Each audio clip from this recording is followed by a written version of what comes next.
So welcome back to DC Silver Age Storytime, and today's story comes from Superman's pal Jimmy Olsen, number 53, published in June 1961 with story by Jerry Siegel and art by Kurt Swan.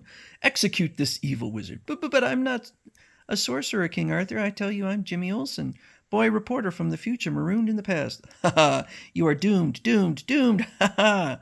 Our story begins with cub reporter Jimmy Olsen playfully masquerading as an ancient knight. Soon, however, he is no longer laughing as he finds himself stranded back in the olden days of King Arthur and the Knights of the Round Table, falsely accused of being none other than the Black Magician. So he's preparing to go to the Daily Planet's annual costume ball. Everyone at the ball will come dressed like some character from the time of King Arthur. I'll go as a Knight of the Round Table. Uh-oh. My editor, Perry White, left his lighter here when he dropped off some notes for a story I'm working on. I'll bring it along and return it to him.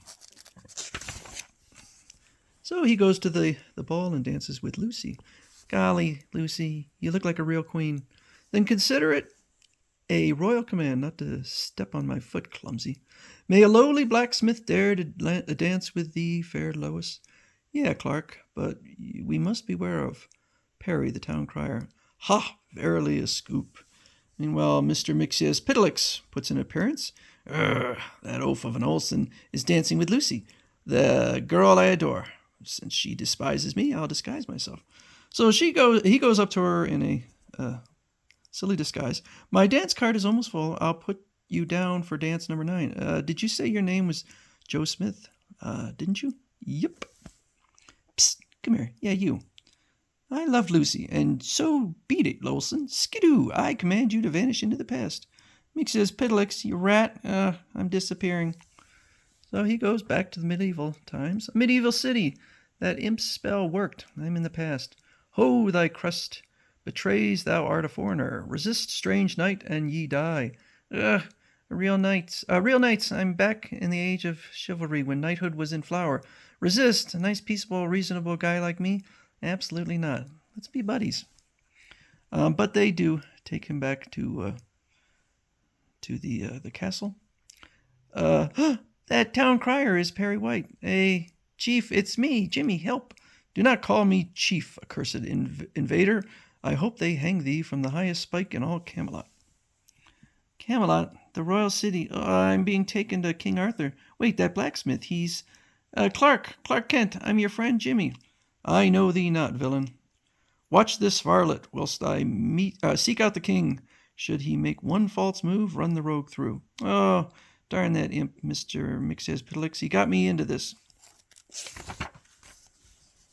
So they take him right to the round table. My liege, we have captured an odd stripling who talks most strangely. Indeed, I shall question the intruder. Hee, perhaps ye should question the loyalty of these honorable knights, such as Sir Lancelot, Sir Gawain, and Sir Galahad. Swine. Mind him not. He's an addle-brained jester. From what distant land come ye, foreign knight? Be ye a treacherous Saxon? Queen Guinevere looks exactly like Lucy Lane did at the ball, of course. And her lady-in-waiting resembles Lucy's sister Lois Lane. Answer, knave. I'm from the 20th century in the distant future, King. Why do they always admit that? Order the youth searched, sire. We found this on him, lord. What manner of infernal instrument is this? I'll show you what it's for. See, it's a pencil used for writing. 'Tis bewitched, enchanted. What is yon object atop that pencil? I don't think it's that amazing, even to the medieval times. It's a rubber eraser. Watch as I rub it with the the writing disappears. Witchcraft. The writing has become invisible. And what be this? It's just a cigarette lighter, that's all. I forgot to return it to Perry at the ball. Flames from Hades spurt forth. 'Tis deviltry. What means the words E pluribus unum on that silver coin? Is it a magic incantation used to summon up demons?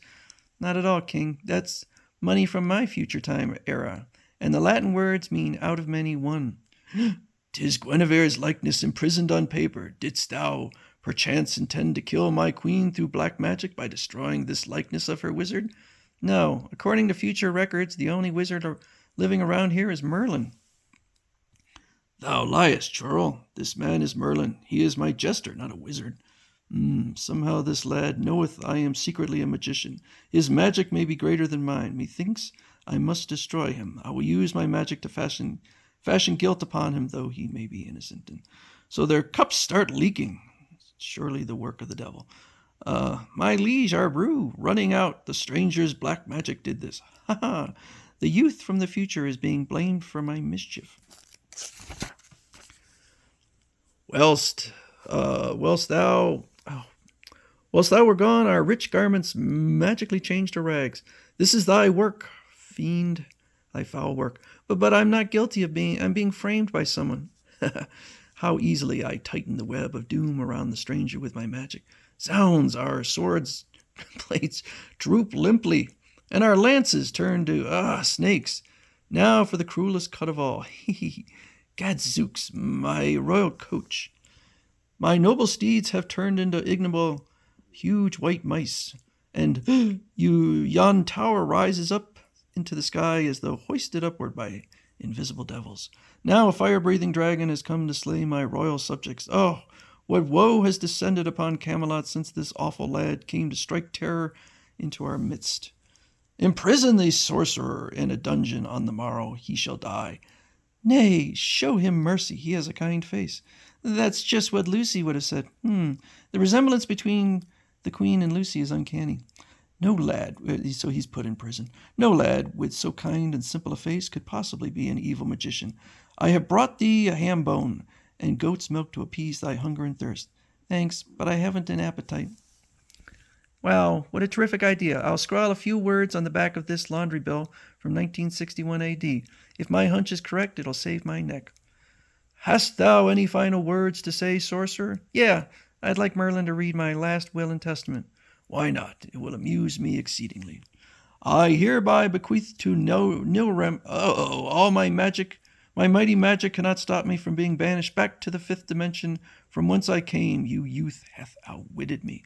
The tower has safely descended. The returning dragon is vanished. The royal horses are back.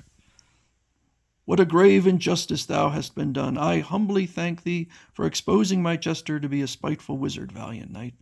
No person of this world can work magic, and so I guess Merlin must be a great ancestor of Mr. Mixyazpidlix from the fifth dimension. By tricking Merlin into reading his name backwards, I caused him to return to the fifth dimension for at least 90 days. I'm starting to disappear. Mixyazpidlix's spell on me must be wearing off. Farewell, noble lad. You were not to blame for this mischief after all. I've got to get rid of that disguised imp Mixyazpidlix before he causes more mischief. But how can I? But you promised the ninth dance to me. It's mine. Are you sure? What does it say on my dance card? It says Cliptid has dance number. Yup! I read my real name backwards, and it's sending me back to the fifth dimension for 90 days. But how? You can thank me for this, you zany pest. Poof.